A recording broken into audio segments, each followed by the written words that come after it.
Hi, and welcome to Kidney Plugged In. On this episode, we feature the last part in our special series, A Kidney Patient's Journey on Peritoneal Dialysis. So don't go anywhere, because part 3 is coming up next, right here on Kidney Plugged In. Previously on Plugged In, mother and daughter duo, Sunita and Ranita, joined us for A Kidney Patient's Journey on Peritoneal Dialysis. In 2015, I was diagnosed with chronic kidney disease. I went to the hospital. The nurse came in and told me, you're going to have to start dialysis. I was a diabetic patient. In January 2020, I got E. coli and I ended up in the hospital. And during that time, doctors found out that I'm having kidney failure. Her root cause of kidney failure is actually due to diabetes. The E. coli is what made her go to the hospital. So they quickly put me on hemodialysis. I was like, here goes my life. I'm going to be stuck in a hospital 3 times a week, hooked up to machines. But then when the nurses and doctors told me, you have other options, so they suggested peritoneal dialysis. After 1 year, they trained me and now I'm on PD and I'm loving it. They teach you everything. The nurses watch you at the hospital before they send you home. With something new, there's always an adjustment.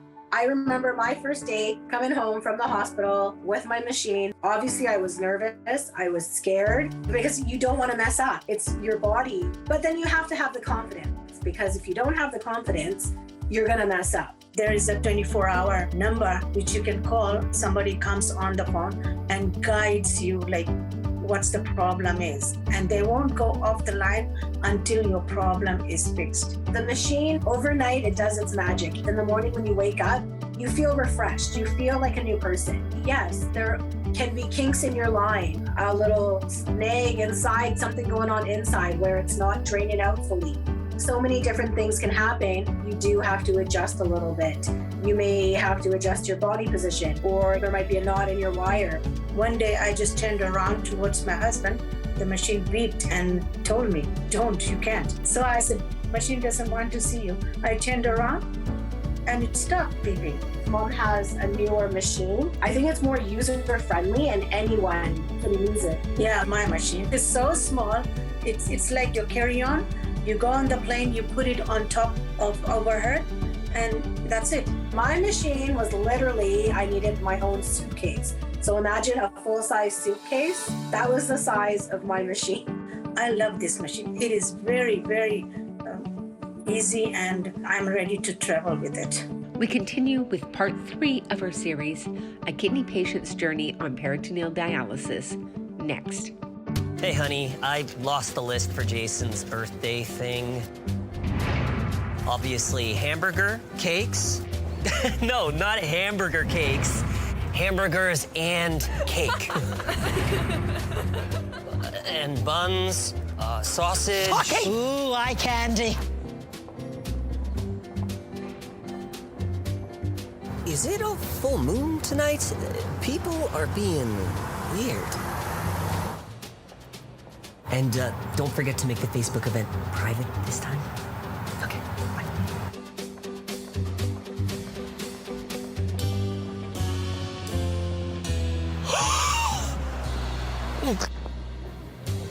Can you imagine losing most of something without realizing it?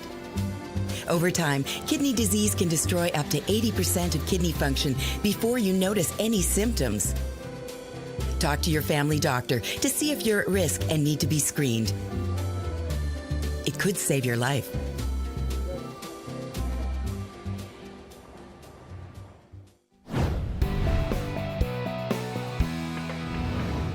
So great to see you again, Ranita. It's great being back. Thank you. So last time you were on the show, we talked about how you are no longer on dialysis. You've had a successful kidney transplant, but of course you had to make a choice before your transplant about what type of dialysis is right for you. In reflecting back, can you talk about that experience, and did you make the right choice and why? Thinking back on my journey on PD, I would say yes, definitely. It was a good choice. Again, some of the things I remember talking about in our past episodes was that, you have more freedom, you are able to travel. So out of choices, I would say yes, peritoneal dialysis was, even to this day, if I were to go back on dialysis, I would still choose PD. I honestly did not even know what PD or peritoneal dialysis was. I only knew of hemodialysis. I was laying in the hospital bed and the nurse came in and told me, you know what, you're gonna have to start dialysis. And I told her, I'm like, no, I am not doing dialysis over my dead body. She goes, okay, I'll send the doctor in to talk to you. The doctor came in, looked at me and said, okay, kid, you got 3 months to live if you don't want to do dialysis. And he walked out of the room. I cried and I sat there and said, okay, I guess to live, I need to do dialysis. It was like pretty much tough love, but that's how my story started, with going on dialysis. Technology nowadays has gotten better compared to 5 years ago when I was on dialysis. There's so much more that you can do now and easier treatments that you can do from home. As we mentioned last time on the show, your mom is on PD. And as you alluded to, there have been a lot of changes and technology advancements over time, even in the 7 years from when you've been on PD. Yes, that's correct. So mine, I had a training manual, a binder set up, which I had to do step by step, flip the page. And where my mom, she just pressed next and the machine talks to her. They delivered the machine at home and I hooked it up and the machine talks. Select a program, then touch next. So everything comes on the screen. It says, if you hook it up wrong, it will correct you. So you look at it, you read the instruction on the machine and you fix it. And I had no problem at all. I didn't have to call once. Can you share some of your key learnings, some of the tools that maybe you used in deciding what type of dialysis was best for you, Ranita? So there's so many different factors that each individual can consider when making the decision to go on peritoneal dialysis or hemodialysis. They're both good choices, but one may be better for one person versus another might be better for another person. I would always recommend to always consult with your healthcare team, your providers, such as your doctors and your care professionals would know what is best for each person, because peritoneal and hemodialysis, it may be good for one person, but it may be different for another.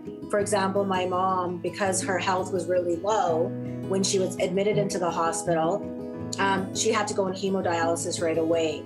But as she got stronger and she got better, that's when they switched her over to peritoneal. They quickly tried to take action while I was in the hospital. They put me on hemodialysis. So after 1 year, they transferred me from one hospital to the other. And that's the time they requested for PD, since I asked for it. So they put me on PD. They trained me and now I'm on PD and I'm loving it. It is so good. So if you were in my situation like I was, where I had the choice of going on peritoneal or hemo, I would choose peritoneal dialysis.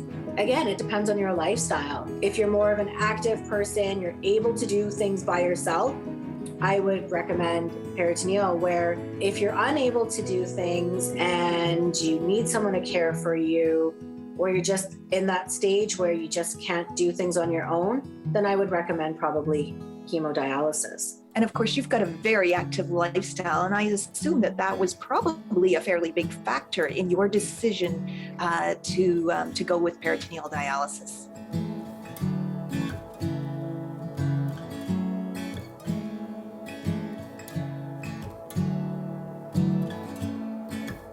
Having the active lifestyle and physically being able to do my dialysis, because you do need to have the ability to do your own dialysis, meaning move the bags. There's equipment that needs to be set up and stuff each night. Physically being able to do that is a consideration as well. If you aren't able to do that, then peritoneal dialysis may not be right for you.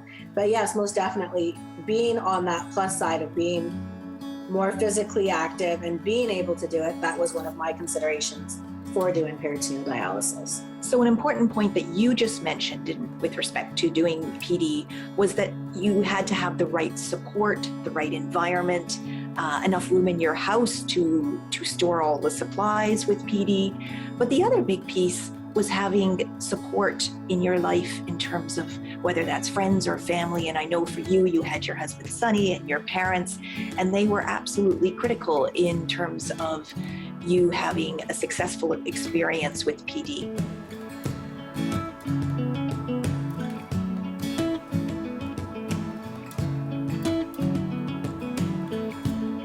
When I did go for training, I remember Sunny did come with me. And in the beginning, my mom would come with me as well, because at that time I was not married. So someone in the house had to know how to do the dialysis setup in case of a time where I'm physically not able to because I'm not feeling well, or because I was injured, or for whatever reason, if I was unable to do my dialysis still needs to be done at nighttime. So someone would have to set up for me. So yes, there was many times during my journey that I remember my mom had to help me set up when I lived at home. And after I got married, Sunny, my husband, he would set up for me. My niece and nephew actually learned how to set up dialysis and would help me set up sometimes. So yeah, definitely having the support there is definitely a key success factor. I had a lot of family support, a lot of friend support.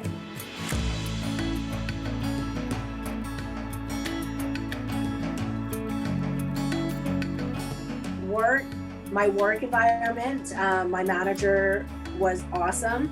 She actually was very understanding and gave me reduced hours. Overall, the community, everyone was very, very supportive. So I so vividly remember last time you were talking about doing dialysis on your wedding day and how your bridesmaids jumped in and helped you out and supported you through the process. Yes, no, definitely. On my wedding day, I had to do a manual exchange where I had to hook up my bags to an IV pole. And while everyone was downstairs eating snacks, me and my bridesmaid, we were upstairs and we were doing dialysis. And then same thing, my reception, I was able to take my machine with me to the hotel where I got ready for my reception. And I did my dialysis before I partied the night away. Definitely one of a kind wedding story, Ranita. So we'll be right back with more with Ranita, and we're going to talk about the power of technology and how it's really helped to connect kidney patients with their healthcare teams. So don't go away. Let's see. So, kidney is These are my grandpa's kidney stones. They're very precious. Kidney is a bone in your back that helps you turn.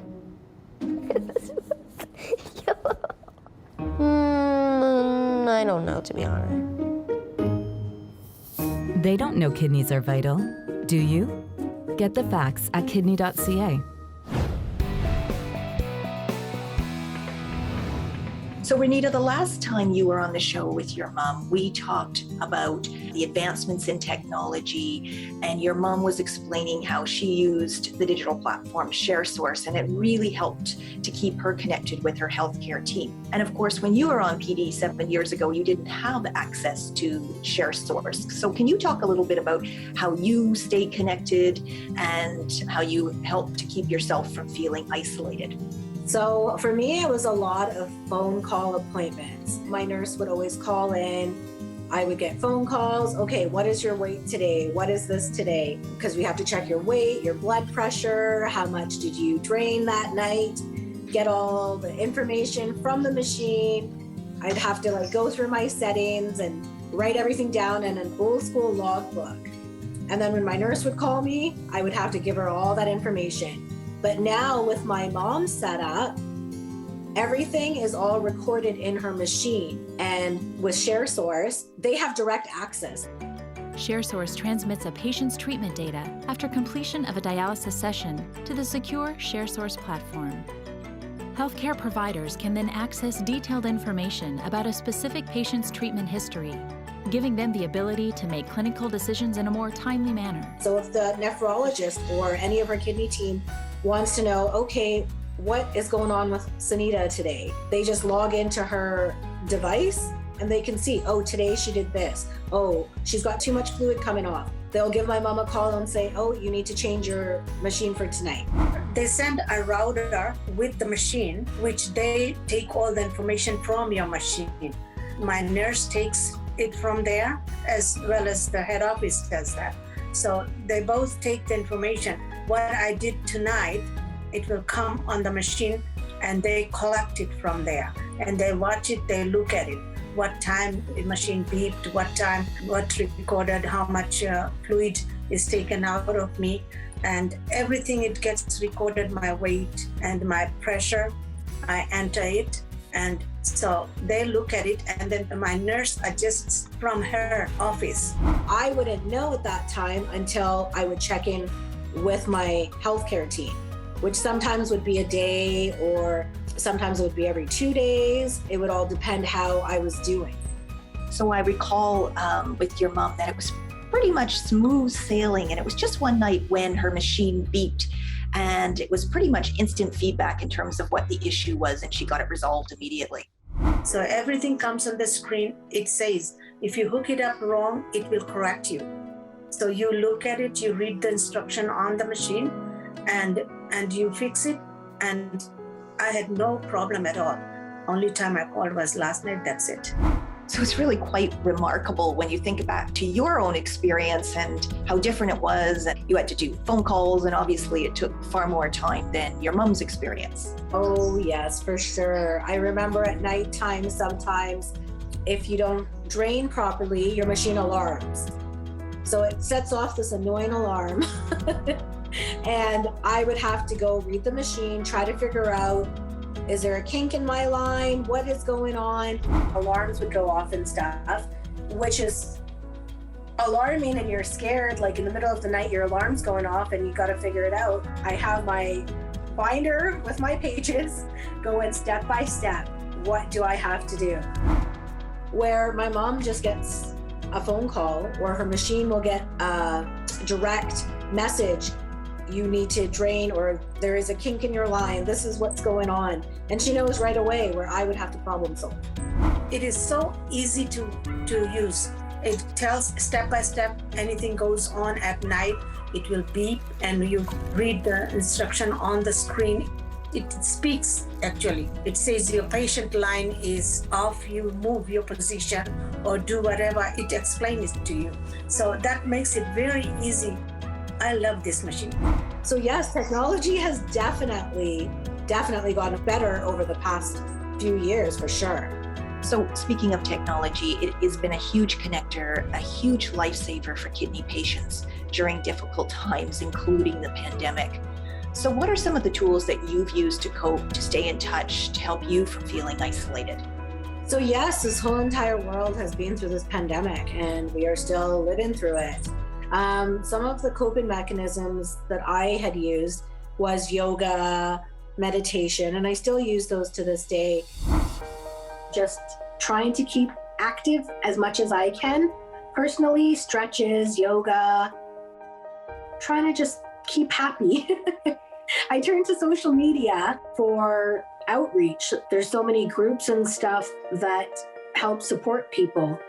Where pre-pandemic, a lot of stuff was charged. So you want to go to meditation class, they charge you.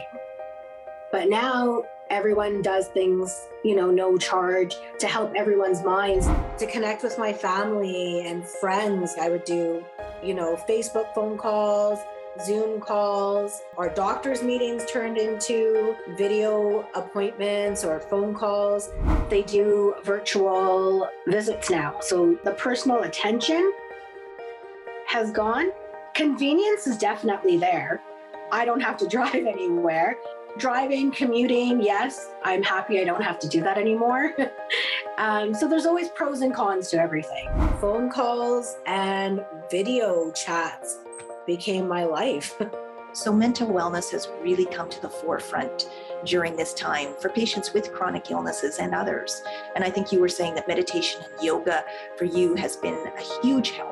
Yes, it most definitely did. I did go through a point where being isolated, being in a situation of the pandemic, I did fall under a little bit of depression. I've heard about it. I've never experienced it myself.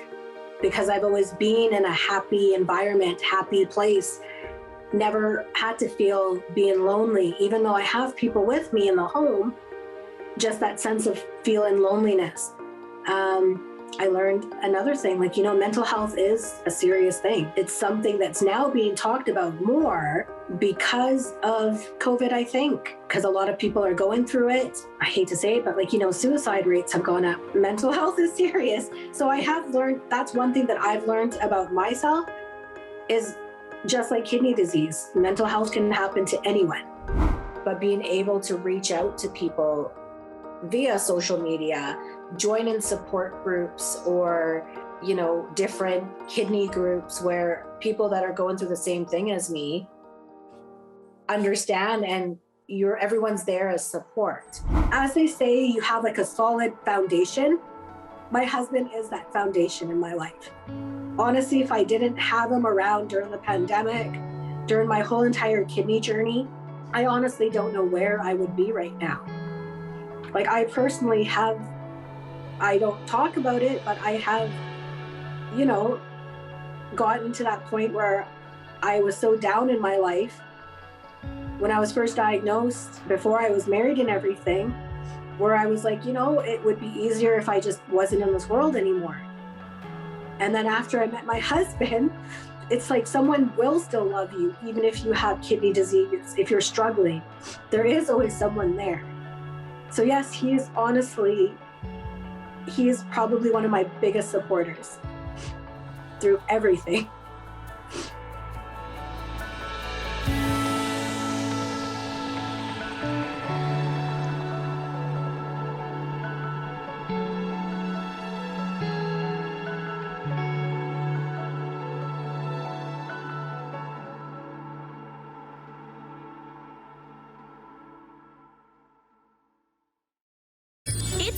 To be a community hero for the Kidney Foundation with Returned Express. Just bring your unsorted beverage containers in a sealed clear plastic bag to your local Return It Express depot or kiosk. Print your tags with account number kidney cans, stick them on the bags, and leave them in the designated area. Return Express will sort, count, and refund your deposit to the Kidney Foundation BC and Yukon account. It's that easy. Find out more at kidney.ca/kidneycans.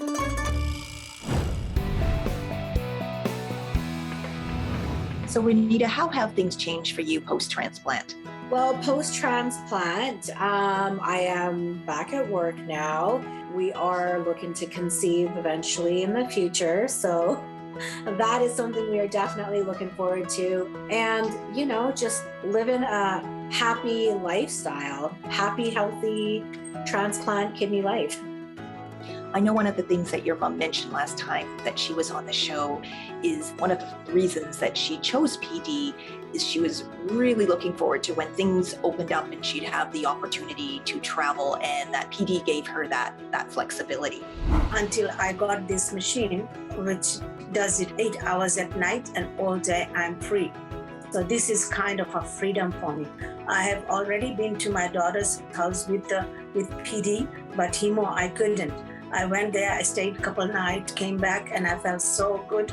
And now I'm planning to go, waiting for the border to open so I can go to places and travel more. Being able to travel is one of the biggest things.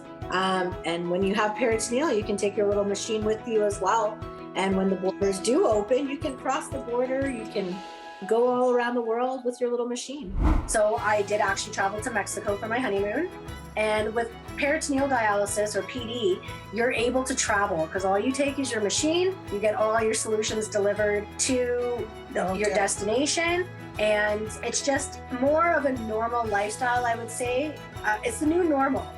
It's a new normal with PD. So Ranita, before I let you go, I just wanted to ask you if you have any final words of wisdom for kidney patients out there.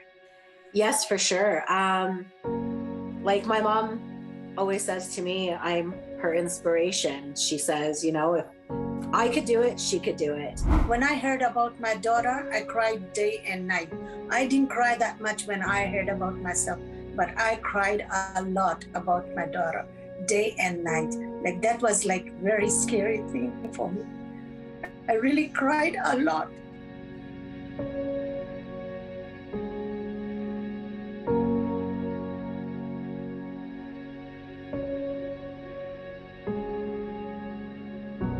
But then inside me said, if my daughter can, why can't I?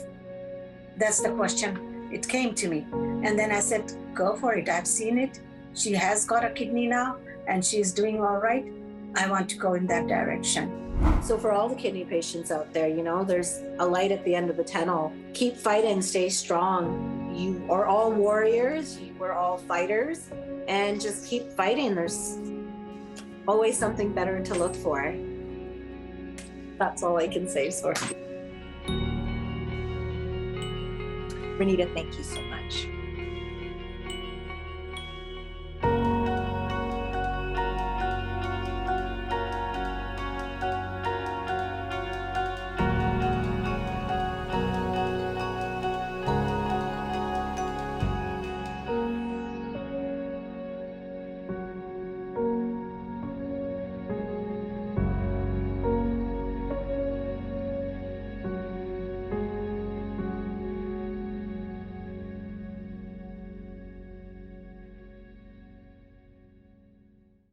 Thanks to all the car donations made to the Kidney Car program, the Kidney Foundation of Canada can help all these people with kidney disease. Those donations are instrumental in providing them with care and invaluable support. When you give your car to the Kidney Car program, it will be towed for free and recycled or resold.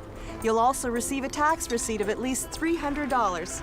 To continue to improve the quality of life of thousands of patients, we need your car today. So that's mainly what I used to do, is just the wonders of technology. The dog whined. I know. That was hilarious. I have this spray bottle. I was trying. Thank you for joining us again. You see this thing?